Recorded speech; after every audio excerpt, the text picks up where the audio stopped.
Je me demandais pourquoi les polaires sont presque toutes en plastique aujourd'hui. On remonte au début des années 80 dans le Massachusetts. Un industriel textile met au point une polaire double face, moelleuse dehors, plus dense dedans. Et paf, succès planétaire, la polaire s'impose dans l'outdoor et finit même citée parmi les grandes inventions du XXe siècle. Très bien, mais on a oublié de se questionner sur la matière. Et cette matière, c'est le polyester. Le problème, c'est que le polyester, ça vient du pétrole. La production est méga énergivore, truffée de chimie et émet beaucoup de CO2. Pour 1 kg de polyester, il faut à peu près 1,5 kg de pétrole. Résultat, 65 millions de tonnes par an sont produites et 70% des fibres textiles aujourd'hui sont synthétiques. Quand vous les lavez, des fines particules s'échappent dans l'océan et des poissons méga beaux gosses les mangent. Et vous et moi savons qu'ils ne méritent pas ça. Et à l'usage, ça accroche l'électricité statique, ça garde les odeurs, ça peut irriter la peau aussi, et c'est méga inflammable. Mais alors, la solution c'est quoi? La laine.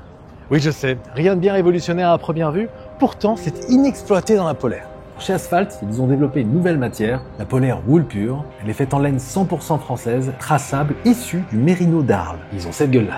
Et contrairement à une polaire en polyester, elle régule la température, chaud l'hiver et pas étouffante en automne. Elle évacue l'humidité, donc pas de sensation de moiteur ou d'odeur. Elle est naturellement antibactérienne, elle ne gratte pas, elle dure et peut même se réparer. Elle est biodégradable et elle ne fond pas au contact d'une flamme.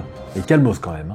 Cette nouvelle matière, Asphalt va l'utiliser pour hommes et pour femmes, comme ça, pas de jaloux. Bref, ne soyez pas des moutons. Portez de la laine. Bien celle-là, non? Hein? Non? Si vous souhaitez être prévenu du lancement de la polaire, inscrivez-vous maintenant sur asphalt.com.